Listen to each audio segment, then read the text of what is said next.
Hello students, एक बार फिर से आपका स्वागत है आपके अपने यूट्यूब चैनल यूएस क्लासेस में। और ये वीडियो जो हमारा क्लास 10th मैथ्स के स्टूडेंट्स के लिए है, और इस वीडियो में हम chapter second that is polynomials के बारे में आप लोगों से डिस्कस करने वाले हैं। एक्चुअली क्लास 9th में भी आप लोगों ने पॉलिनोमियल चैप्टर पढ़ा होगा, और वहाँ पर क्लास 9th में आप लोगों ने व्हाट इज़ पॉलिनोमियल, यानी पॉलिनोमियल क्या होते हैं, सेकेंड आपका zeros of polynomial, degree of polynomials, classification of polynomials, इन सब के वैल्यू ऑफ ए पॉलिनोमियल, इन सब के बारे में आप लोगों ने स्टडी किया हुआ था। क्लास 10th में हम जो स्टडी करने वाले हैं, सबसे पहले मैं उसके बारे में आपको बताने वाला हूं कि हम क्या पढ़ने वाले हैं, यानी क्लास 10th का हमारा पॉलिनोमियल चैप्टर्स का जो सिलेबस है वो क्या है। ठीक है ना। तो सबसे पहले हम बात करते हैं जीरोज। यहां पर जीरोज ऑफ पॉलिनोमियल जो है वो आप लोगों ने क्लास 9th में डिस्कस किया था। ठीक है ना। क्लास 9th में पॉलिनोमियल्स के जीरोज क्या होते हैं इसके बारे में आप लोगों से डिस्कस हो चुका है, लेकिन यहाँ पर हम एक स्टेप आगे, यानी यहाँ ज्योमेट्रिकल इंटरप्रिटेशन के बारे में भी पढ़ेंगे, यानी उसका ज्योमेट्रिकल इंटरप्रिटेशन क्या होता है। ओके, यानी हम ज्योमेट्रिकल इंटरप्रिटेशन के बारे में पढ़ने वाले हैं। और ज्योमेट्रिकल इंटरप्रिटेशन पढ़ने के बाद नेक्स्ट जो हम पढ़ने वाले हैं, जो हमारे पॉलिनोमियल्स होते हैं, इनके जीरोज और उनके कोफिशिएंट्स के बीच में क्या रिलेशन होता है। फॉर एग्जांपल अगर मैं बात करूं, सपोज दैट कोई भी हमारा क्वाड्रेटिक पॉलिनोमियल है, उसकी जनरल फॉर्म ये लिखी होती है यहाँ पर ए बी सी जो है वो आपके रियल नंबर से बिलोंग करते हैं and a is not equal to 0। ठीक है ना। व्हाट इज दिस, ये क्या है, छोटा सा मैं आपको मतलब पूरा टॉपिक एक्सप्लेन करूंगा, अच्छे से एक्सप्लेन करूंगा, बट उससे पहले हम जो स्टडी करने वाले हैं इस टॉपिक में वो आपको समझ में आना चाहिए कि हम पढ़ने वाले क्या हैं। ठीक है ना। सबसे पहले तो हम जो आपका क्वाड्रेटिक पॉलिनोमियल है इसके जीरोज फाइंड आउट करेंगे। क्या फाइंड आउट करेंगे, जीरोज। और जो भी हमारे जीरोज आएंगे, ठीक है ना, उन जीरोज को हम इनके कोफिशिएंट यानी ए बी सी से रिलेट करेंगे। ये तो मैंने आपको सिर्फ क्वाड्रेटिक पॉलिनोमियल का एक एग्जांपल दिया हुआ है। हम यहाँ पर लीनियर, क्वाड्रेटिक और क्यूबिक दोनों ही पढ़ने वाले हैं। इस वीडियो में मैं आपसे लीनियर और क्वाड्रेटिक के बारे में डिस्कस करूंगा, और जो नेक्स्ट वीडियो हमारा जो होगा उसमें हम क्यूबिक के बारे में डिस्कस करेंगे। तो आई होप कि हम क्या पढ़ने वाले हैं इसमें ये आपको समझ में आ गया होगा। एक बार मैं फिर से रिपीट करता हूं कि हम इस वीडियो में क्या पढ़ने वाले हैं। हम इस वीडियो में जो पॉलिनोमियल्स के जीरोज होते हैं उनका ज्योमेट्रिकल इंटरप्रिटेशन पढ़ेंगे, कि हम ज्योमेट्रिकली कैसे उसको इंटरप्रिटेट करते हैं, या उसका ज्योमेट्रिकल इंटरप्रिटेशन रिप्रेजेंटेशन कैसे होता है, और वो हमारे जीरोज के साथ कैसे रिलेट करता है, वो सब कुछ हम पढ़ने वाले हैं। एंड आफ्टर दैट, उसके बाद जो हमारे लीनियर और क्वाड्रेटिक पॉलिनोमियल्स हैं उसमें जीरोज और कोफिशिएंट आपस में किस तरह से रिलेट करते हैं इसके बारे में हम लोग पढ़ने वाले हैं। तो सबसे पहले मैं आपसे बात करने वाला हूं यहां पर linear polynomial. Okay, number 1 linear polynomial. ठीक है ना। लीनियर पॉलिनोमियल की जो जनरल फॉर्म होती है, लेट, हमने एक पॉलिनोमियल लेट किया फ्रॉम क्लास 9th, आपको पता होना चाहिए कि ये लीनियर पॉलिनोमियल है। अगर किसी भी पॉलिनोमियल की जो डिग्री अगर 1 होती है, that is called the linear polynomial. और डिग्री कैसे हम बताते हैं, किसी भी पॉलिनोमियल की जो हाईएस्ट एक्सपोनेंट होती है। तो यहाँ पर आपका जो वेरिएबल, सबसे पहले हम वेरिएबल देखेंगे, वेरिएबल में जो हाईएस्ट एक्सपोनेंट होती है उसी को हम डिग्री बोलते हैं। ठीक है ना। आई थिंक कि ये आपको चीज़ें सारी पता होंगी। ठीक है, अगर नहीं है तो मैं आपको बता दे रहा हूँ। यहाँ पर जो वेरिएबल x है और इसकी हाईएस्ट एक्सपोनेंट 1 है, तो इसकी डिग्री 1 हो गई। So this is called the linear polynomial. ये हमारा क्या हो जाएगा, लीनियर पॉलिनोमियल हो जाएगा। और यहाँ पर ए बी क्या होते हैं, ए बी आपके जो है वो रियल नंबर से बिलोंग करते हैं। बिलोंग्स टू का सिंबल है, यानी a b belongs to real number, but a is not equal to 0। लेकिन ए जो हमारा है वो 0 के इक्वल नहीं होगा। अगर ए 0 हो जाएगा, आप समझ सकते हैं, अगर ये 0 कर दिया तो फिर ये लीनियर नहीं रहेगा। ये टर्म्स हमारा जो है वो एलिमिनेट हो जाएगा, फिर ये सिर्फ v रह जाएगा। ठीक है। और v अगर रह जाएगा तो फिर हमारा ये लीनियर b 0 हो सकता है। दैट मीन्स अगर मैं आपसे बात करूं कि 2x + 3 ये आपका लीनियर है, 2x ये भी लीनियर है क्योंकि यहाँ पर 3 नहीं लिखा हुआ फिर भी। ठीक है ना। बट अगर मैं कहूँ कि इसको 0 कर दूँ और 3 की बात करूँ अगर, कि ये लीनियर है, यानी हमने क्या किया, x वाला टर्म 0 कर दिया, तो ये लीनियर नहीं है। ये लीनियर है, ये भी लीनियर है, बट ये लीनियर नहीं है आपका। तो v 0 हो सकता है बट ये 0 नहीं हो सकता है। मुझे लगता है कि शायद मैंने उसको ओवर एक्सप्लेन कर दिया आप लोगों को। ठीक है ना। ये हमारी क्या है, जनरल फॉर्म है। उसके बाद यहाँ पर हम कोई एक एग्जांपल लेते हैं। हमने कोई पॉलिनोमियल लिया, linear polynomial px = suppose that 2x + 3, इस तरह से ले लिया हमने यहाँ पर। अगर मुझे इसका 0 निकालना हो, आपको ये भी पता होगा कि अगर लीनियर पॉलिनोमियल है तो उसका 0 सिर्फ 1 होता है। क्वाड्रेटिक पॉलिनोमियल के 2 0 होते हैं। क्यूबिक पर जितनी डिग्री होगी उतने ही उसके जीरोज होंगे। ये आपको पता होना चाहिए। ठीक है ना। ये क्लास 9 से आप लोग फाइंड आउट भी करते होंगे। अगर लीनियर पॉलिनोमियल है कोई भी तो उसका एक जीरो होगा, क्वाड्रेटिक पॉलिनोमियल होंगे तो उसके एटमोस्ट ज़्यादा से ज़्यादा 2 जीरो हो सकते हैं। ये मैंने एटमोस्ट वर्ड क्यों लगाया, इसके बारे में भी मैं यहाँ पर डिस्कस करने वाला हूँ, ठीक है ना। ये एटमोस्ट का मीनिंग क्या है। इसी तरह क्यूबिक पॉलिनोमियल है तो उसके एटमोस्ट 3 जीरोज पॉसिबल है। और ये एटमोस्ट वर्ड हम क्यों यूज कर रहे हैं इसके बारे में अभी मैं आपसे डिस्कस करूंगा जब भी मैं क्वाड्रेटिक पॉलिनोमियल आपसे डिस्कस करता हूं। तो यहाँ पे सपोज दैट लीनियर पॉलिनोमियल है तो एक ही जीरो होगा, और जीरो का मतलब मैं आपको बता देता हूँ कि कैसे हम उसको फाइंड आउट करते हैं। जो आपकी ये वैल्यू है इसको हम इक्वल टू जीरो लेंगे और यहाँ से सिंप्लीफाई करने के बाद हम एक्स की वैल्यू फाइंड आउट करेंगे। और ये एक्स की वैल्यू रखने पर यहाँ पर जैसे ही आप रखेंगे, देखिए आप चेक करिए, +3, 2 से 2 कैंसिल हुआ, -3 +3, ये जीरो हो जाता है, ठीक है ना। जीरोज का मतलब यही होता है, यानी वैल्यू ऑफ एक्स, यानी x की वैल्यू जिसको पुट करने पर पॉलिनोमियल जो है वो जीरो के इक्वल हो जाता है, यानी px की वैल्यू जीरो के इक्वल हो जाएगी। आई होप कि आपको रिकॉल हो गए होंगे सारे के सारे कॉन्सेप्ट, ठीक है ना। लेकिन बट हमारा जो क्लास यहाँ पर 10th में जो हम पढ़ने वाले हैं, हमारा जो 0 - 3/2 आया है, ये इसके साथ किस तरह से रिलेट कर रहा है। ये पॉलिनोमियल जो है इसके जीरोज के साथ यानी 2 और 3 के साथ किस तरह से रिलेट कर रहा है। तो यहाँ पर जरा आप ऑब्जर्व करेंगे तो जो 0 ऑफ px है, यानी 0 ऑफ पॉलिनोमियल है, या ax + b भी कह सकते हैं आप, या 2x + 3 कह सकते हैं, ये आपका कितना आया, -3/2 के इक्वल आया है यहाँ पर। और -3 क्या है हमारा यहाँ पर, कांस्टेंट टर्म है, और 2 क्या है, कोफिशिएंट ऑफ x है। ओके, यानी कि जो किसी भी लीनियर पॉलिनोमियल, यानी इसके बिहाफ पर हम ये कह सकते हैं कि जो आपका किसी भी लीनियर पॉलिनोमियल का जीरो है वो minus constant upon coefficient of x के इक्वल होता है, बड़े आसानी से। यानी फॉर एग्जांपल मैं और बात करता हूँ, सपोज दैट मुझे यहाँ पर सपोज मैंने एक यहाँ पर पॉलिनोमियल लिखा x + 5 या x - 5, ठीक है। मुझे इसका जीरो फाइंड आउट करना है, जीरो ऑफ x - 5। तो by this formula constant term minus apply किया, कांस्टेंट यहाँ पर -5 है और कोफिशिएंट ऑफ x कितना है, 1, तो 5। यानी फ्रॉम दिस हम आसानी से इसका जीरो फाइंड आउट कर सकते हैं। यानी कि हमारा जीरो है वो कोफिशिएंट के साथ कैसे रिलेट करता है फॉर अ लीनियर पॉलिनोमियल, यानी zeros of linear polynomial equal to minus constant term upon coefficient of x। यहाँ पर दूसरा बच्चों को प्रॉब्लम ये रहती है कि यहाँ पर मैंने वेरिएबल x लिया हुआ है, क्या आप वेरिएबल y नहीं ले सकते हैं? ले सकते हैं। और यहाँ पर हम जो स्टडी करने वाले हैं, मैं आपको फिर से एक बार बता देता हूँ, पॉलिनोमियल इन 1 वेरिएबल स्टडी करने वाले हैं, ठीक है ना। और क्लास 9th में भी आप लोगों ने पॉलिनोमियल्स इन 1 वेरिएबल ही स्टडी किया था, इसको भी आप ध्यान रखिएगा। यानी कि जो पॉलिनोमियल होगा उसमें एक ही वेरिएबल होगा, एक से ज़्यादा वेरिएबल्स नहीं होते हैं। तो ये तो बात हुई यहाँ पर। यानी फाइनली अगर आप लोगों ने समझ लिया हो तो इसको वीडियो पॉज करके इसको सारा नोट कर लीजिए। मैं यहाँ पर इरेज करने वाला हूँ इसको, 2x + 3, यानी बाई दिस, यानी कि यहाँ पर अगर आपको जीरो ऑफ ax + b बताना है तो उसको -b/a लिख सकते हैं, या minus constant upon coefficient of x²। Sorry, x² गलत लिख दिया, x² तो है ही नहीं यहाँ पर, ठीक है ना। ये आपका रिलेशन आ गया, बिकॉज यहाँ पर एक ही जीरो था, यहाँ पर समझिएगा आप। तो उस जीरो को हम कैसे फाइंड आउट कर सकते हैं, with the help of coefficient, ये मैंने यहाँ पर लिख दिया। अब हम इसके ज्योमेट्रिकल इंटरप्रिटेशन के बारे में बात करने वाले हैं, ठीक है ना। कि यानी कि इसका हम ज्योमेट्रिकल इंटरप्रिटेट करते हैं, जैसे मैंने अभी एक एग्जांपल लिया था 2x + 3 का, उसको हम यहाँ पर ज्योमेट्रिकली ड्रॉ करने वाले हैं। उसका ग्राफ जो है वो हम यहाँ पर बनाने वाले हैं, और वो ग्राफ इस जीरोज के साथ किस तरह से रिलेट करता है उसके बारे में हम जो यहाँ पर स्टडी करने वाले हैं, ठीक है ना। इसको मैं इरेज कर रहा हूँ। अभी आपने देखा था हमने एक पॉलिनोमियल लिया था 2x + 3, ठीक है ना। इसका जीरोज भी हमें पता है कि जीरोज जो हमने निकाला था जीरो, वो कितना निकाला था, -3/2।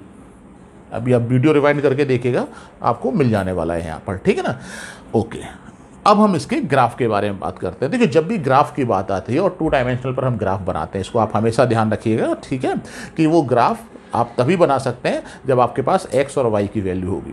क्लास 9th से अगर आपको पता हो और ग्राफ्स अगर आपने बनाए हो तो हम क्या करते थे वहाँ पर, किसी पॉलिनोमियल का सबसे पहले लेट y = 2x + 3, इस तरह से हम लेट करते थे। 2 डायमेंशनल पर, एक बार फिर से रिपीट कर रहा हूँ, 2 डायमेंशनल पर ग्राफ बनाने के लिए आपके पास x और y दोनों की वैल्यू होनी चाहिए। तो अगर हम सिर्फ 2x + 3 लिख रहे हैं तो ये मीनिंगलेस है, इसका ग्राफ नहीं बन सकता है।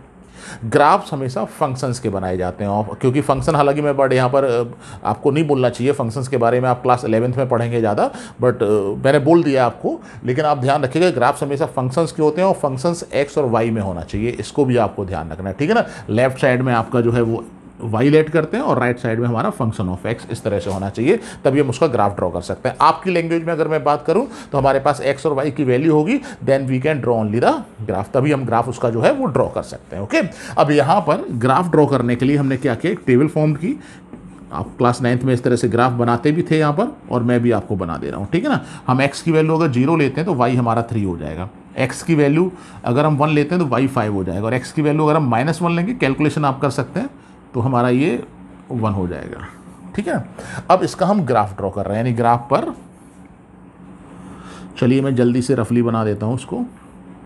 x0 y3, तो यहां पर आ जाएगा x0 y3, x1 और y5 हो जाएगा, तो थोड़ा सा और ऊपर चला जाएगा, 1 यहां पर कंसीडर कर लिया, ये इस तरह से, ये 1, y, और x -1 और y1 ये इस तरह से आ जाएगा। आप ड्रॉ करेंगे, मैं यहाँ पे जल्दी से बना दे रहा हूँ, ठीक है ना।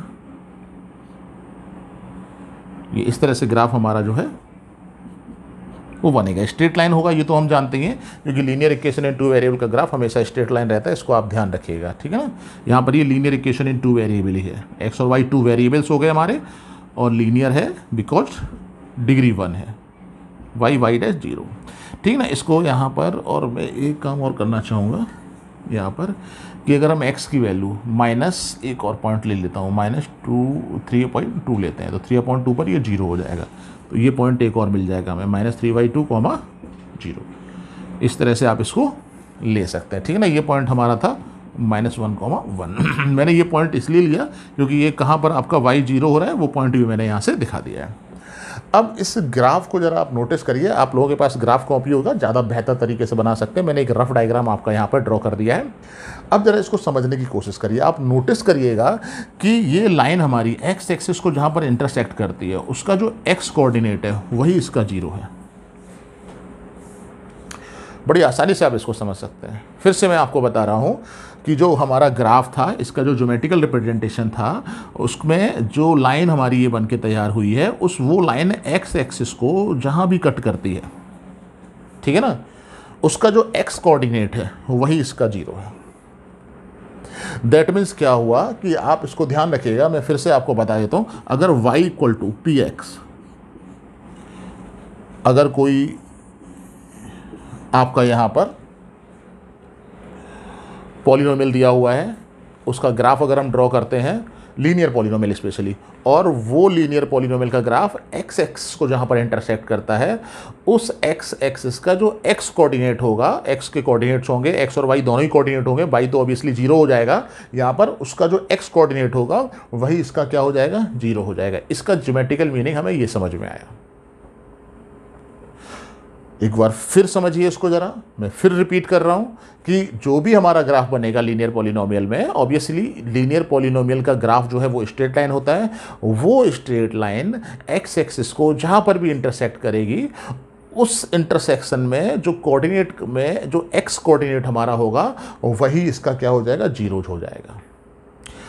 और थोड़ा सा इसको मैं एक्सप्लेन कर दूं, सपोज दैट हमने यहाँ पर कोई एक लाइन बनाई, इस तरह से कोई लाइन हमारी बनी है, और ये एक्स एक्सिस को सपोज दैट 5,0 पर कोई भी आपका y = ये px का ग्राफ है। अगर मैं आपसे पूछता हूँ, नंबर 1, सबसे पहले 2 क्वेश्चन यहाँ से जनरेट हो सकते हैं ग्राफ अगर बनाए हमने। नंबर 1 कि हमारा ये जो स्ट्रेट लाइन है, जो ग्राफ है हमारा ये y = px, इसके नंबर ऑफ जीरोज कितने होंगे, बिकॉज ऑफ ये एक्स एक्सिस को 1 पॉइंट पर ही इंटरसेक्ट कर रहा है, एक्स एक्सिस को 1 पॉइंट पर इंटरसेक्ट कर रहा है, इसलिए नंबर ऑफ जीरोज 1 होगा, इसका पहली चीज। दूसरी बात कि अगर वो जीरोज हमें बताना होगी, वो जीरोज y = px का क्या होगा, वो जीरोज इसका जो x कोऑर्डिनेट है, x और y कोऑर्डिनेट में जो x कोऑर्डिनेट है वही इसका 0 होगा, यानी 5। बड़ी आसानी से बता सकते हैं। तो ये हमारा क्या था, ज्योमेट्रिकल इंटरप्रिटेशन था किसका, zeros of a polynomial in case of linear polynomial, यानी लीनियर पॉलिनोमियल के लिए। इसी तरह से अभी मैं आप लोगों से क्वाड्रेटिक पॉलिनोमियल के बारे में डिस्कस करने वाला हूं। लीनियर पॉलिनोमियल का ओवरऑल कंक्लूजन क्या है, हम आपको बता देते हैं कि अगर y = px कोई लीनियर पॉलिनोमियल है, जिसकी की जनरल फॉर्म ऑब्वियसली ए एक्स प्लस बी होती है। वहां पर ए भी रियल नंबर होते हैं बट ए जीरो के इक्वल नहीं होता है। उसका जीरो से मतलब लीनियर पॉलिनोमियल का जीरो जो है equal to minus B upon A या फिर equal to minus constant term upon polynomial of X होना चाहिए। दूसरी चीज हमें समझ में आई जब ज्योमेट्रिकल इंटरप्रिटेशन हमने किया, y equal to p x, और पी एक्स अगर कोई लीनियर पॉलिनोमियल है उसका ग्राफ स्ट्रेट लाइन होगा लीनियर पॉलिनोमियल का, और वो स्ट्रेट लाइन एक्स एक्सिस को केवल 1 पॉइंट पर इंटरसेक्ट करेगी। 1 पॉइंट पर इंटरसेक्ट करने से उसका मतलब उसके नंबर ऑफ जीरोज केवल 1 होंगे।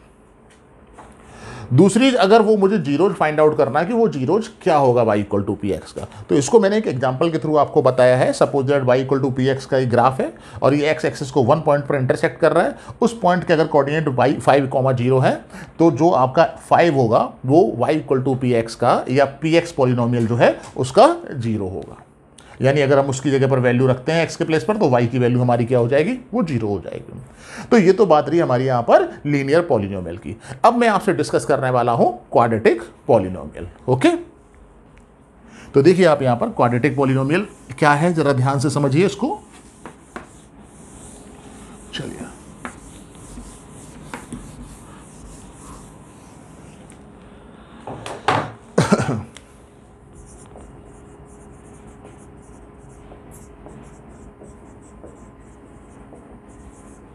क्वाड्रेटिक पॉलिनोमियल, सबसे पहले मैं बात कर रहा हूं इसके जनरल फॉर्म की। क्वाड्रेटिक पॉलिनोमियल का जो जनरल फॉर्म होता है वो p x equal to a x square plus B x plus c. Okay, यहां पर ए बी सी जो है वो रियल नंबर से बिलोंग करते हैं but a is not equal to 0, क्योंकि ए 0 हो जाएगा ये वाला टर्म, तो फिर ये क्वाड्रेटिक रहने वाला नहीं है। बी और सी आपके जीरोज हो सकते हैं, पहली चीज। दूसरी बात आती है इसके ग्राफ के बारे में बात करने वाला हूं। तो सबसे पहले ग्राफ से पहले जीरोज की बात होगी। मैं आपको बता दूं किसी भी क्वाड्रेटिक पॉलिनोमियल के मैक्सिमम या एटमोस्ट 2 जीरो होते हैं, 2 से कम भी हो सकते हैं और मैक्सिमम 2 जीरो होते हैं। इसको भी मैं थोड़ा सा एक्सप्लेन कर देता हूं कैसे। सपोज दैट मैंने पी एक्स इक्वल टू कोई क्वाड्रेटिक पॉलिनोमियल लिया x square minus 2x plus 1, ये कोई हमारा क्वाड्रेटिक पॉलिनोमियल है, ठीक है ना। इसको अगर हम फैक्टराइज करेंगे तो x माइनस 1 आप करके देख सकते हैं, x माइनस 1 आने वाला है। इसको हम x माइनस 1 का होल स्क्वायर भी लिख सकते हैं। अगर हमें जीरोज निकालना है तो x minus 4 zeros, x minus 1 के होल स्क्वायर को इक्वल टू अगर हम 0 करते हैं, और अगर जीरोज इस तरह से भी निकाल सकते हैं या फिर बट ऑब्वियस है कि आप आसानी समझ सकते हैं कि x इक्वल टू 1 रखने पर सिर्फ पी एक्स 0 होगा, इसके अलावा कोई दूसरी वैल्यू इसकी पॉसिबल ही नहीं है। अगर x माइनस 1 का होल स्क्वायर इक्वल टू 0 तो x माइनस 1 इक्वल टू 0, यानी x इक्वल टू क्या हो जाएगा आपका 1। यहाँ पर देखिए सिर्फ हमें एक 0 मिला है, दूसरा 0 है ही नहीं, यानी सिर्फ 1 रखने पर ये 0 मिलेगा, दूसरा 0 रखने पर पॉसिबल ही नहीं है, दूसरा कोई ऐसी वैल्यू पॉसिबल ही नहीं है जिसके लिए 0 हो जाए।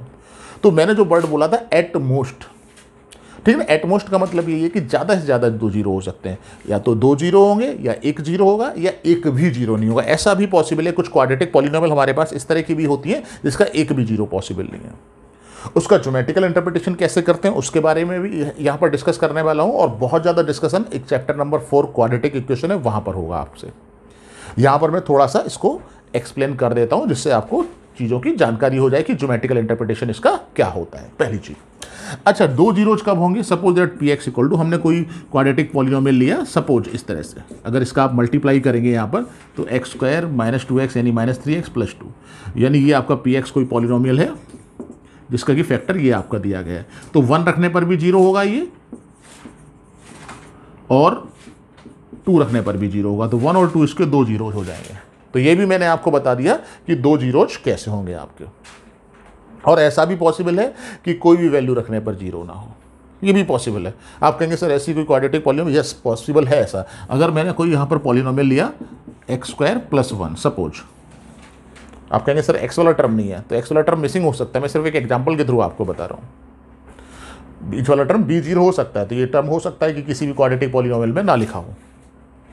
अब अगर एक्स स्क्वायर प्लस 1 का हम जीरो फाइंड आउट करेंगे तो हमें एक्स स्क्वायर के प्लेस पर माइनस 1 रखना पड़ेगा, तभी ये 0 होगा, यानी x square equal to minus 1। तो किसी भी रियल नंबर के लिए मैं आपको बताऊं, किसी भी रियल नंबर के लिए पॉसिबल नहीं है, यानी किसी भी रियल नंबर का स्क्वायर नेगेटिव हो ही नहीं सकता है। तो एक्स की ऐसी कोई रियल वैल्यूज नहीं है जिसके लिए यहाँ पर इसकी वैल्यूज 0 के इक्वल हो जाए या क्वाड्रेटिक पॉलिनोमियल का जीरोज हमें मिल जाए वहाँ पर। तो ये तो बात हुई यहाँ पर जीरोज की, थोड़ा सा मैंने आपसे डिस्कस किया, मैंने एक वर्ड बोला था एटमोस्ट 2 जीरोज, तो एटमोस्ट 2 जीरोज की क्या बात है वो मैंने यहाँ पर आपको बता दिया। ऐसा ही पॉसिबल है कि एक भी जीरो ना हो, 2 भी पॉसिबल है और 1 भी पॉसिबल है यहाँ पर, ठीक है ना। अब मैं बात करने वाला हूं कि इसका ज्योमेट्रिकल इंटरप्रिटेशन किस तरह से होता है, ठीक है ना। इसका सबसे पहले केस फर्स्ट, एक्चुअली जो क्वाड्रेटिक पॉलिनोमियल है इसका ग्राफ, अगर सबसे पहले तुम्हें यहाँ पे लेट करने वाला हूँ, let y equal to graph बनाने के लिए आपका ax² + bx + c इस तरह से होना चाहिए। केस फर्स्ट नंबर 1, सबसे पहले मैं आपको बताऊं कि किसी भी क्वाड्रेटिक पॉलिनोमियल का जो ज्योमेट्रिकल इंटरप्रिटेशन है वो इस तरह से पॉसिबल है। नंबर 1, आप देख रहे होंगे मैंने 2 कर्व इस तरह से बनाया हुआ है। व्हाट इज दिस, इस तरह के कर्व को हम पैराबोला बोलते हैं। क्या नाम है इसका, पैराबोला। और ये पैराबोला 2 तरह से पॉसिबल है। This is called the upward parabola, upward parabola, और ये आपका डाउनवर्ड पैराबोला, ये आपका डाउनवर्ड पैराबोला। ये 2 तरह से पैराबोला पॉसिबल है। इसमें भी मैं आपको बता देता हूं, ये अपवर्ड पैराबोला तब बनता है जब a यहां पर जो लिखा हुआ है इसकी वैल्यू पॉजिटिव होती है, यानी a ग्रेटर देन 0, ओके। और डाउनवर्ड पैराबोला जो हमारा है वो जब a हमारा स्मॉलर देन 0 होता है, उसके बाद हम इस तरह का पैराबोला जनरेट करते हैं। इसको भी आपको ध्यान रखना है। अब बात आती है कि यहां पर 3 केसेस जनरेट हुए थे किसी भी क्वाड्रेटिक पॉलिनोमियल के लिए, 2 0, 1 0 एंड नो 0। अब ये 2 0, 1 0 और नो 0 में किस तरह का पैराबोला जनरेट होता है इसको भी मैं एक्सप्लेन आपको कर देता हूं यहां पर। तो सबसे पहले हम बात करते हैं case number 1, when a is greater than 0। तो यहां पर देखिए एक्स एक्सिस, ये मैंने एक्स एक्सिस से जनरेट किया, यहां पर इस तरह से 2 पॉइंट्स पर इंटरसेक्ट करेगा, 1 पॉइंट पर ये टच हो रहा है, 1 पॉइंट पर इंटरसेक्ट करेगा, और इस तरह से किसी पॉइंट पर इंटरसेक्ट नहीं करेगा। ये हमारी एक्स एक्सिस, इसको आप ध्यान रखिएगा, एक्स एंड एक्स। आप कहेंगे सर वाई एक्सिस का है, बना सकते हैं, कोई प्रॉब्लम नहीं है। ये हमारी वाई एक्सिस, अगर नहीं भी बनाते हैं तो कोई ऐसा प्रॉब्लम नहीं है, उसको एक्सप्लेन हम कर सकते हैं। चलिए, कन्फ्यूजन ना हो आपको, इसलिए मैंने ये कहीं पर भी आप वाई एक्सिस बना सकते हैं, नो प्रॉब्लम। और थर्ड आपका जो है वो इस तरह से भी बना सकते हैं, ठीक है ना। ये 3 पैराबोला जो है वो पॉसिबल है। ये सिर्फ ज्योमेट्रिकल इंटरप्रिटेशन है। अगर इसके बारे में जो बच्चे स्टडी कर रहे हैं और ग्राफ्स के बारे में अगर नहीं पता है या आप नहीं इसको समझना चाहते हैं तो इसको जो है वो आप ड्रॉप भी कर सकते हैं, स्किप कर सकते हैं। लेकिन मैं कहूँगा कि इसको आप जरूर पढ़िए, तो क्योंकि ज्योमेट्रिकल मीनिंग्स अगर आपको पता होंगे तो क्वेश्चंस करने में आपको बड़ा मजा आने वाला है। वो क्वेश्चंस क्या कहेगा बड़ी आसानी से उसको बता सकते हैं। इसका आप लोग जो है वो ध्यान रखेंगे। अगर पैराबोला इस तरह से है तो मैं आपको बता देता हूँ 2 जीरोज मिलने वाले हैं इसमें। अगर पैराबोला आपका जो है वो इस तरह से बनता है, सपोज ये, यानी एक्स एक्सिस को 2 पॉइंट्स पर इंटरसेक्ट करता है। वी एज्यूम दैट कि यहाँ पर सपोज दैट ये 5,0 है और ये -2,0, इस तरह से हमने बना लिया इसको।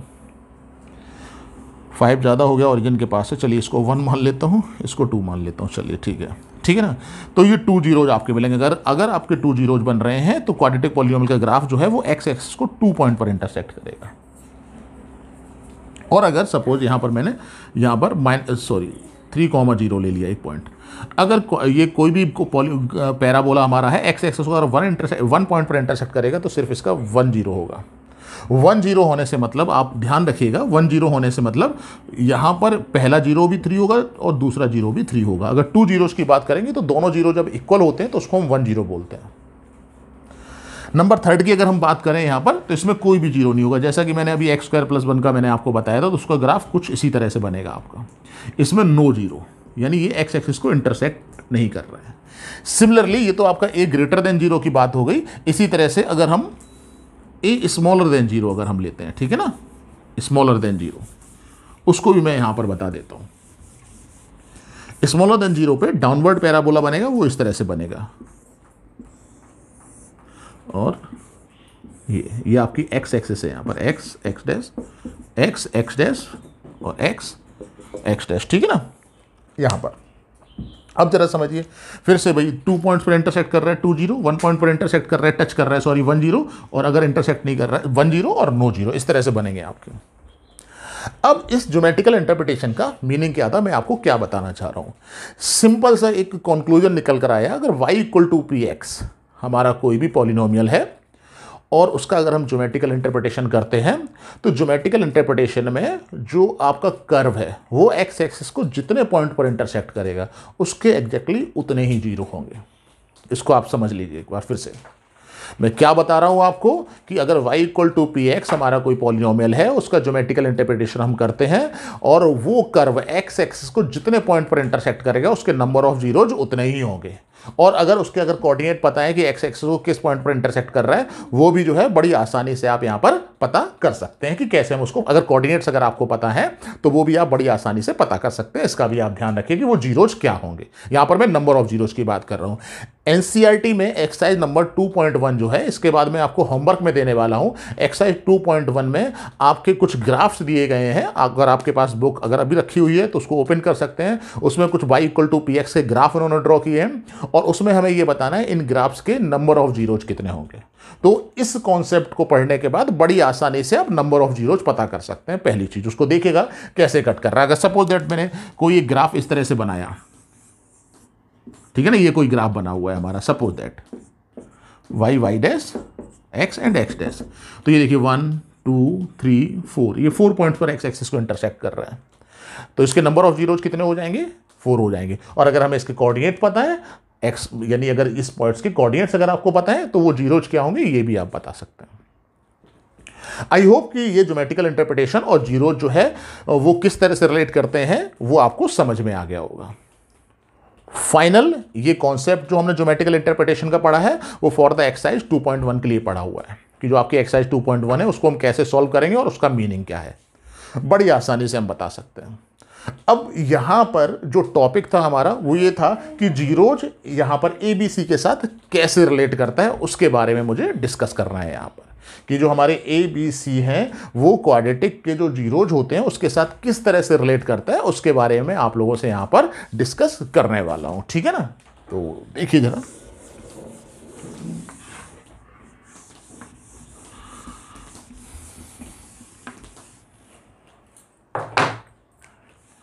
चलिए सबसे पहले उसको हम एक एग्जांपल के थ्रू समझेंगे। हमने कोई पॉलिनोमियल यहां पर p x equal to 2x square minus 8x plus 10 to the 20, तो ऐसा करिए यहाँ पे 6 टू जा कर दीजिए, 6 कर दीजिए, ठीक है, 6 टू जा 12, इस तरह से। ये यहाँ पर मैं एग्जाम्पल के थ्रू इसको एक्सप्लेन करता हूँ आपको। सबसे पहले कि p x equal to 2x square minus 8x plus 6 कोई पॉलिनोमियल दिया हुआ है। सबसे पहले हम इसके जीरोज फाइंड आउट करेंगे और जीरोज फाइंड आउट करने के बाद वो 2 माइनस 8 और 6 जो इसके कोफिशिएंट है उसके साथ किस तरह से रिलेट करते हैं उसके बारे में भी हम लोग डिस्कस करते हैं यहाँ पर। ठीक है ना, तो सबसे पहले जीरोज निकालने से पहले मैं कहूँगा आपसे कि आप इसको फैक्टराइज कर लीजिए। 4x प्लस 3, यहाँ पे एक्स स्क्वायर माइनस ये 3x कर सकते हैं आप बड़ी आसानी से इसको। इसके बारे में मैं ज़्यादा नहीं कर रहा हूँ आपसे, फैक्टराइजेशन करना सभी को आता है, ये क्लास 9 से आप लोगों ने सीखा हुआ है। ठीक है ना, 2 और ये आपका x माइनस 1 और x माइनस 3, ये फैक्टराइज हो गया। उसके बाद अगर हमें जीरोज निकालना है, फॉर जीरोज, तो हम इसको 2x माइनस 1 और x माइनस 3 इक्वल टू 0 लिख सकते हैं, और x माइनस 1 और x माइनस 3 इक्वल टू 0। यहाँ से हम इसको x इक्वल टू 1 और x इक्वल टू, इसको भी मैं बता दूँ, इन दोनों नंबर्स का प्रोडक्ट 0 है तो या तो x माइनस 1 0 होगा, if x minus 1 equal to 0 तो that implies x equal to 1, और if x minus 3 equal to 0 तो x इक्वल टू 3। यानी बड़ी आसानी से समझ सकते हैं कि 1 और 3 जो हो जाएंगे वो इसके 0 हो जाएंगे, पहली चीज़।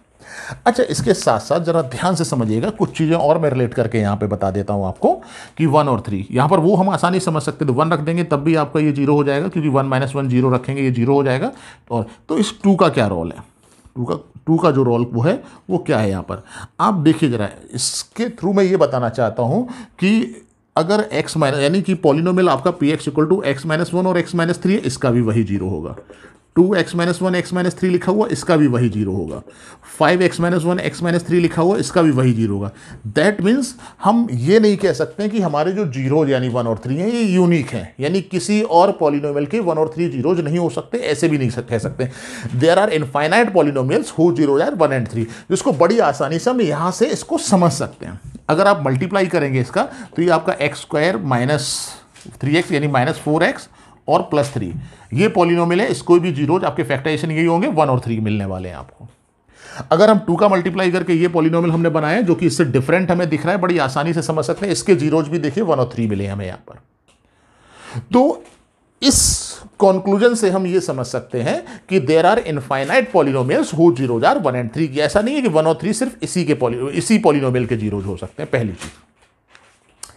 अब जो हमारा मोटिव था वो मोटिव था कि 1 और 3 जो है यहां पर 1 और 3 जो क्वाड्रेटिक पॉलिनोमियल के जीरोज हैं वो 2, -8 और 6 के साथ कैसे रिलेट करते हैं, तो वही मैं डिस्कस करने वाला हूं। यहां पर 2 जीरोज हैं, इसीलिए हम सम और प्रोडक्ट दोनों करने वाले हैं यहां पर। बिकॉज ऑफ लीनियर पॉलिनोमियल में एक ही जीरोज था तो वहां पर सम या प्रोडक्ट हो ही नहीं सकता था, क्योंकि एक पॉलिनोमियल को हम किसी के साथ ऐड कैसे कर सकते हैं, इसको आप बड़ी आसानी से समझ सकते हैं, ठीक है ना।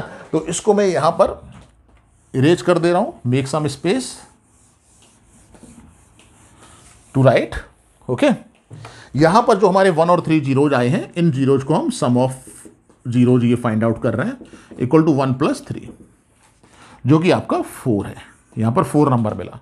अब ये 4 नंबर हमारा जो 2, -8 और 6 के साथ किस तरह से रिलेट करेगा, इसके बारे में हम यहां पर पढ़ने वाले हैं। तो आप देखिए जरा, 4 को हम यहां पर जैसे अगर हम इसके साथ रिलेट करें तो -8/2 लिख सकते हैं। अगर आप इसको सिंप्लीफाई करेंगे, आप कहेंगे सर 8 को हम -8/2 क्यों लिख रहे हैं, हम तो डायरेक्ट भी 8/2 लिख सकते हैं, या फिर हम इसको जो है सपोज दैट अगर 4 ही लिखना है हमें यहाँ पर तो हम इसको 16/4 भी लिख सकते हैं। वाई -8/2, इसको भी समझिएगा, हम 16/4 नहीं लिख सकते हैं। और यहाँ पर जो मैंने नंबर्स यूज किए हैं -8 और 2, वो यहाँ पर जो कोफिशिएंट है, जो x² x और कॉन्स्टेंट, वो मैंने यहाँ पर यूज किए हैं। इसको आपको जो है वो ध्यान रखना है, ठीक है ना। ऐसा नहीं 16 तो यहां पर 16 और 4 तो कोफिशिएंट ही नहीं है, तो 16 और 4 का हम यूज क्यों करने लगे। आप कहेंगे तो सर आपने ये अगर हम सिर्फ -8 लिखते हैं तो ये -4 के इक्वल होगा। टू बैलेंस इट हमने इसको किया इस तरह से, ओके। अब इसी तरह से अगर हम प्रोडक्ट ऑफ जीरोज अगर हम करते हैं, प्रोडक्ट ऑफ जीरोज, तो प्रोडक्ट ऑफ 0 1 × 3 और ये 3 आ जाएगा। अब ये देखिए किस तरह से रिलेट कर रहे हैं।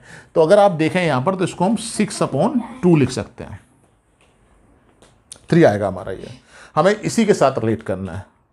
यानी फाइनल जो हमारा ये है, इसको हम माइनस, जो हमारा -8 है वो क्या है, कोफिशिएंट ऑफ x, इसको मैं इरेज करने वाला हूं, माइनस ये आपका कोफिशिएंट ऑफ x अपॉन ये 2 हमारा क्या है, कोफिशिएंट ऑफ x²। देखिए यहां पर जरा, यानी सम ऑफ जीरो जो है वो किसी भी क्वाड्रेटिक पॉलिनोमियल के लिए यहां पर एक फॉर्मूला मैंने जनरेट करने की कोशिश की है। इसी तरह से अगर आप प्रोडक्ट ऑफ जीरोज की अगर आप बात करते हैं तो 6 हमारा जो है वो कांस्टेंट टर्म है, constant term upon coefficient of x², यानी प्रोडक्ट ऑफ जीरो जो है वो क्वाड्रेटिक में इसके इक्वल होता है, constant term upon coefficient of x² के इक्वल होता है। अब बहुत सारे बच्चे ना मुझसे क्लासरूम में ये बात करते हैं कि सर आपने तो ये कोई पर्टिकुलर एग्जांपल लिया हुआ है, ठीक है ना। अब पर्टिकुलर एग्जांपल में तो हो सकता है सर इस क्वेश्चन के लिए वेरीफाई हो रहा हो, मे बी पॉसिबल कि हम कोई दूसरा एग्जांपल लें उसके लिए वेरीफाई ना हो रहा हो। कुछ बच्चे मुझसे क्लासरूम में इस तरह का क्वेश्चन करते हैं, मैं कहता हूं बिल्कुल ऐसा हो सकता है। ये हो सकता है इस क्वेश्चन के लिए वेरीफाई कर रहा हो हमारा ये रिलेशन, जब हम किसी दूसरे क्वाड्रेटिक पॉलिनोमियल को लें वहां पर ये वेरीफाई ना करें। अब उसके लिए हम क्या करने वाले हैं, अभी तो मैंने एक पर्टिकुलर ये एग्जांपल आपको थोड़ा सा ज्यादा अच्छे से समझाने के लिए ना पर्टिकुलर एग्जांपल ले लिया था मैंने यहां पर। अभी मैं सारा का सारा काम जो है वो इसी के लिए करने वाला हूं, ax² + bx, यानी जनरल क्वाड्रेटिक पॉलिनोमियल के लिए। और जनरल क्वाड्रेटिक पॉलिनोमियल के लिए भी हम इसको वेरीफाई कर देंगे कि सम ऑफ जीरो जो है minus coefficient of x upon coefficient of x² और प्रोडक्ट ऑफ जीरो जो है वो constant term upon coefficient of x² के इक्वल होगा। अब उसको हम कैसे करने वाले हैं जरा ध्यान से समझिएगा। मैं उससे पहले क्वेश्चन से करने से पहले दो चीजें आपको थोड़ा सा समझाना चाहता हूं कि आपका जो quadratic polynomial px = 2x² - 8x और +6 था, इसको दो जीरोज 1 और 3 आए थे।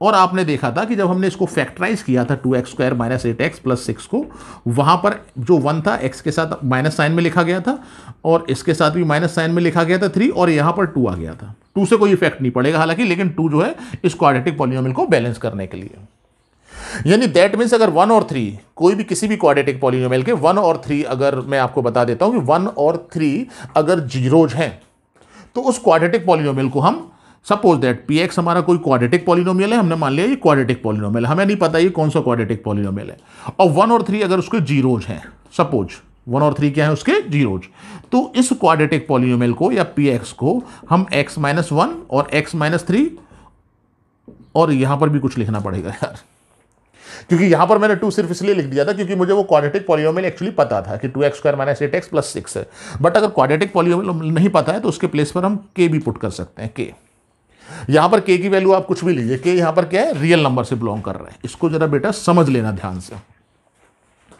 यानी कि दैट मीन्स अगर हमें जीरोज दिए गए हैं तो क्वाड्रेटिक पॉलिनोमियल्स को हम क्या कर सकते हैं, फाइंड आउट कर सकते हैं। अब यहां पर क्वाड्रेटिक पॉलिनोमियल फिक्स था तो मैंने यहां पर नंबर भी फिक्स कर दिया था ये, बट अगर ये फिक्स नहीं होगा तो यहां पर आप k की वैल्यू कुछ भी रखिए, कुछ भी रखिए, कोई भी रियल नंबर, जीरोज आपको वही मिलने वाले। मैंने आपसे कहा था जब जीरोज निकालेंगे तो इस वैल्यू को आप इक्वल टू 0 लेंगे वहां पर, तो k कोई इफेक्ट नहीं डालेगा वहां पर, अगर क्वाड्रेटिक पॉलिनोमियल फिक्स है तो। अब इसी बेसिस पर मैं यहां पर इसको आपको वेरीफाई कराने वाला हूं एबीसी का जीरोज के साथ। ओके, थोड़ा सा ध्यान दीजिएगा, यहां पर बड़ी आसानी से प्रूव होने वाला है। कैसे, जरा यहां पर देखिए, हमने लेट किया, यहां let alpha and beta are zeros of p x, यानी क्योंकि 2 जीरोज क्यों मैंने लेट किए हुए हैं यहां पर, क्योंकि क्वाड्रेटिक पॉलिनोमियल है।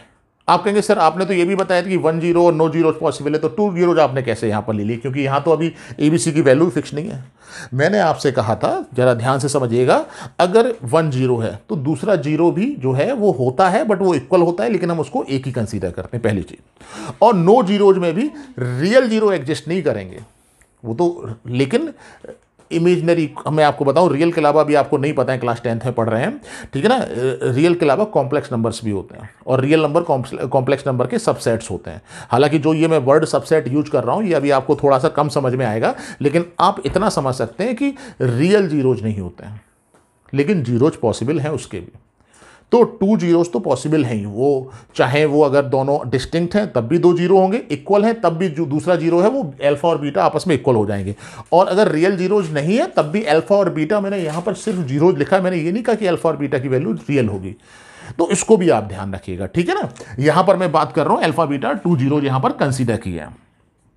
अब कंसीडर किए हैं तो अगर मैं पी एक्स को, तो हम इस तरह से भी लिख सकते हैं पी एक्स को x - अल्फा x - बीटा और ये k। आप कहेंगे सर ये कैसे लिख दिया आपने, मैंने अभी अभी यहां पर आपको एक एग्जांपल दिया था कि किसी भी क्वाड्रेटिक पॉलिनोमियल के 1 और 3 जीरोज हैं तो उसको हम k x-1 और x-3 लिख सकते हैं, और यहां पर पी एक्स के मैंने जीरोज अल्फा और बीटा लिए हुए हैं तो x- अल्फा और x- बीटा और k लिख लिया यहां पर। अब यहां पर पी एक्स जो है वो ax² plus B x plus C के इक्वल है, और अगर हम यहां पर मल्टीप्लाई करते हैं x² minus beta x minus alpha x plus alpha beta, multiply आसानी से कर सकते हैं, यहाँ पर k का मल्टीप्लाई कर दीजिए kx², और यहाँ पर माइनस अगर कॉमन लेते हैं तो ये आपका k का मल्टीप्लाई कर दिया alpha plus beta x plus k alpha beta. फिर से आप समझिए जरा, यहाँ पर alpha minus alpha plus beta common लिया, माइनस ये रहा x और k का मल्टीप्लाई यहाँ पर, और यहाँ पर ये किसके इक्वल आ गया, ax² plus B x plus C के इक्वल आ गया। अब आप कंपेयर करिए, ऑन कंपेयरिंग, बिकॉज ऑफ ये दोनों इक्विवेलेंट हैं, on comparing the coefficient of x² x and constant term, ठीक है ना।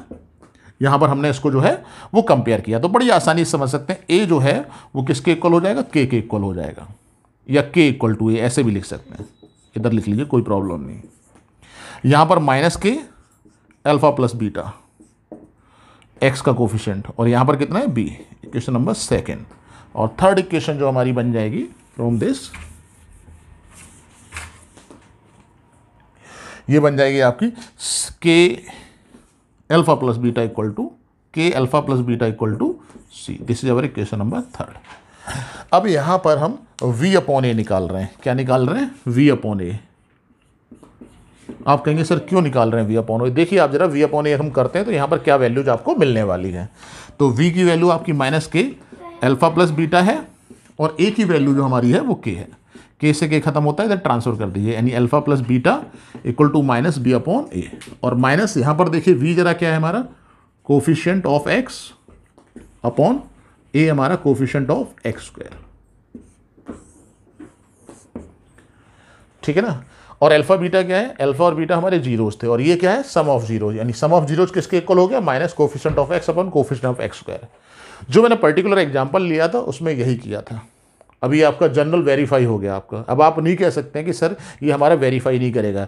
सम of zeros always equal to minus coefficient of X upon coefficient of X square, इसको आप ध्यान रखिएगा। उसके बाद अगर हम C upon A find out करते हैं यहाँ पर, सी अपॉन ए, तो सी हमारा क्या है, के अल्फा बीटा, और ए की वैल्यू के से के खत्म हो गया, alpha beta equal to C upon A.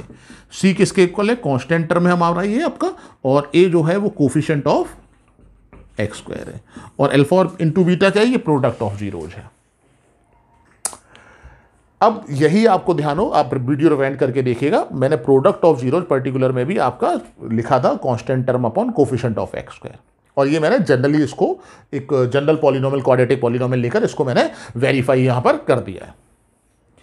Finally आप ये क्या पढ़ रहे हैं, मैंने आपसे बताया था कि जो जीरोज हैं उनका रिलेशन हम कोफिशिएंट के साथ पढ़ने वाले हैं। ये एक्सरसाइज नंबर एनसीईआरटी की 2.2 है। इसका टॉपिक है relation between coefficients and zeros of a polynomial. Specially quadratic polynomial linear के बारे में आपसे क्वेश्चंस नहीं पूछे जाते हैं, बट मैंने यहां पर लीनियर को भी एक्सप्लेन कर दिया है। अब ये चीज़ें जो है थोड़ा सा आप रिकॉल करिए, पेपर पेन लेकर बैठिए, समझिए। मैंने आपको सारी की सारी चीज़ें बता दी हैं, और किस तरह से क्वेश्चंस पूछे जाते हैं उसको भी मैं यहाँ पर करने वाला हूँ अभी आपके लिए, कि कैसे क्वेश्चंस पूछे जाते हैं आपसे एग्जामिनेशन में या आपकी जो भी बुक है उसमें। तो देखिएगा जरा क्वेश्चंस मैं आपको बताऊँ, जनरली आपकी जो बुक्स में क्वेश्चंस दिए हुए हैं वो क्वाड्रेटिक के लिए दिए हुए हैं, लीनियर के लिए कोई क्वेश्चन नहीं दिए गए या कोई क्वेश्चन नहीं बनते हैं, या फिर क्यूबिक के लिए दिए गए हैं। क्यूबिक के लिए मैं आपसे नेक्स्ट वीडियो में डिस्कस करने वाला हूं, ठीक है ना। अगर मैंने इसमें डिस्कस किया तो वीडियो जो है ना वैसे भी बड़ा हो गया है और ज़्यादा बड़ा हो जाएगा, ठीक है। तो सबसे पहले यहां पर हम एक क्वाड्रेटिक पॉलिनोमियल यहां पर लिखने वाले हैं। ये कोई क्वाड्रेटिक पॉलिनोमियल दिया गया है, इसके हमें क्या करना है, क्वेश्चन इस तरह से लिखा जाता है, ये find zeros of quadratic polynomial and verify relation between zeros and its coefficients। ठीक है ना, मैंने शॉर्ट में लिख दिया है जल्दी से। यानी क्वाड्रेटिक पॉलिनोमियल है, जीरोज का रिलेशन हमें फाइंड आउट नहीं करना, अब हमें रिलेशन पता लग गया है कि क्वाड्रेटिक पॉलिनोमियल में जो सम ऑफ जीरो जो होते हैं वो माइनस बी अपॉन ए के इक्वल होते हैं। बी क्या है वहां पर, coefficient of X upon A coefficient of X square, और जो आपका प्रोडक्ट ऑफ जीरो जो है वो सी अपॉन ए के इक्वल होता है। सी वहां पर क्या है, कांस्टेंट टर्म, और अपॉन ए क्या है, कोफिशिएंट ऑफ एक्स स्क्वायर। अब हम उस रिलेशन को वेरीफाई कराने वाले हैं कि हाँ भैया ये रिलेशन इसमें भी वेरीफाई होगा। वो आपने जनरली वेरीफाई कर दिया था, इस क्वेश्चन में भी वो वेरीफाई होगा। इसमें क्या है, जितने भी क्वाड्रेटिक पॉलिनोमियल है सभी में वेरीफाई होगा। तो सबसे पहले हम बात करते हैं यहाँ पर फॉर जीरोज अगर मुझे निकालने हो तो 3x² माइनस एक्स माइनस, सबसे पहले हम फैक्टराइज करेंगे इसके लिए। 4 3 जा 12, तो माइनस 4x या माइनस 4, चलिए मैं ऐसे लिख देता हूँ, minus 4 minus 1 x minus 4 equal to 0। 3x² minus 4x plus 3x minus 4 equal to 0। यहाँ पर आप x कॉमन ले सकते हैं, 3x माइनस 4 प्लस 1 कॉमन हो जाएगा, 3x माइनस 4 इक्वल टू 0, यानी 3x माइनस 4 और x प्लस 1 इक्वल टू 0। यहाँ से अगर आप वैल्यूज निकालेंगे तो 3x माइनस 4 इक्वल टू 0 लेंगे तो बड़ी आसानी से समझ सकते हैं x इक्वल टू 4/3 हो जाएगा, और x प्लस 1 इक्वल टू 0 लेते हैं तो x इक्वल टू माइनस 1। इसको आप सॉल्व करके देख सकते हैं, अगर कम समझ में आया है इसमें लिखेंगे either 3x minus 4 equal to 0, तो यहाँ से आ जाएगा। और इसको ऐसे भी समझ सकते हैं कि 4/3 जब आप इसमें रखेंगे तब इसकी वैल्यू 0 हो जाएगी, या यहाँ पर 0 हो जाएगा, और -1 रखने पर 0 हो जाएगा। तो 4/3 और -1 इसके क्या होते हैं, 0। अब किसी बच्चे के दिमाग में आता है कि सर इसका तीसरा जीरोज, तो ऐसा तो नहीं है कि सर तीसरा जीरोज भी होता हो। तो मैंने आपको बता दिया किसी भी क्वाड्रेटिक पॉलिनोमियल के मैक्सिमम या एट मोस्ट सिर्फ 2 ही जीरो हो सकते हैं, तीसरा जीरो पॉसिबल नहीं। 2 होंगे या 2 से कम होंगे, इसको भी ध्यान रखिएगा। तो ये हमारे फाइनल 2 जीरोज हो गए। ये तो बात हो गई यहां पर जीरोज की, इसको हम इस तरह से लिखेंगे, therefore zeros of px are 4/3 and -1। अब हम बात करते हैं यहाँ पे वेरीफाई जो हमें कराना है सम ऑफ जीरोज। तो देखिए इसको हम किस तरह से वेरीफाई करा रहे हैं, थोड़ा सा मैं ट्रिक भी आपको बता देता हूँ, क्योंकि बच्चों को ना इस तरह के क्वेश्चन स्टार्टिंग में प्रॉब्लम आती है। जब वो 4 5 6 क्वेश्चंस कर लेते हैं बड़ी आसानी से सीख जाते हैं, बट स्टार्टिंग में उनको थोड़ा सा प्रॉब्लम रहती है, ठीक है ना। तो सबसे पहले हम सम निकालेंगे प्लस माइनस 1, एलसीएम 3, 4 माइनस 3 1 जा 3 यानी 1/3, ठीक है ना। ये हमारा क्या हो गया, सम ऑफ जीरो आ गया। उसके बाद अब ये सम ऑफ जीरो जो है वो माइनस बी अपॉन ए के इक्वल होना चाहिए, ऐसा हमें प्रूव करना है। यानी आंसर तो हमें पता ही, हमें सिर्फ वेरीफाई करना है। वेरीफाई में कई बार बच्चे गड़बड़ करते हैं, तो मैं आपको बता देता हूं कि यहां पर एक कॉलम बनाइएगा रफ का, रफ वर्क है ये आपका, और माइनस बी अपॉन ए की वैल्यू निकालिए। सबसे पहले मैं आपसे कहूंगा कि रफ लिखते समय ए बी सी की वैल्यू यहां से लिखिए जो आपका ओरिजिनल पॉलिनोमियल है। एक्स स्क्वायर का कोफिशिएंट यहां पर क्या होता है, ए होता है, यानी ए इक्वल टू 3, बी की वैल्यू -1 और सी की वैल्यू -4। सबसे पहले रफ वर्क में आप लिख सकते हैं। यहां पर इतना करने के बाद उसके बाद ये वर्क हम स्टार्ट करेंगे रफ में। वेरीफाई कराने के लिए मैं ट्रिक आपको बता देता हूं। वैसे तो अगर आप सोचेंगे तो कर सकते हैं, नो प्रॉब्लम, बहुत सारे बच्चे डायरेक्ट भी कर सकते हैं, बट आप फर्स्ट टाइम कर रहे हैं तो ये ट्रिक आप यूज कर सकते हैं। अब उसके बाद नंबर 1 हम यहां पर माइनस बी अपॉन ए निकालेंगे, माइनस और बी की वैल्यू -1 अपॉन ए की वैल्यू 3, जो कि आपका 1/3 के इक्वल आ जाएगी। ये माइनस बी अपॉन क्यों निकाला है हमने, क्योंकि जो हमारा सम ऑफ जीरोज है वो माइनस बी अपॉन ए के इक्वल होता है। यहां से आप रिवर्सिबल प्रोसेस भी कह सकते हैं कि भाई ये वैल्यू आपकी माइनस बी अपॉन ए के इक्वल है या नहीं है, तो रफली हम ये चेक करके देख रहे हैं। और आपने देखा ये 1/3 के इक्वल आया, तो हमारी वैल्यू भी 1/3 के इक्वल आई है। बस सिर्फ हमें इसको कैसे लिखना है, -1/3, और ये किसके इक्वल हो जाएगी, माइनस बी अपॉन ए के इक्वल हो जाएगी। यानी रिवर्स करके आपको, यहां तक तो आपने वैसे भी लिखा हुआ है, इसको हम ऐसे लिख सकते हैं, इसको ऐसे लिख सकते हैं, ये हमारा वेरीफाई हो गया।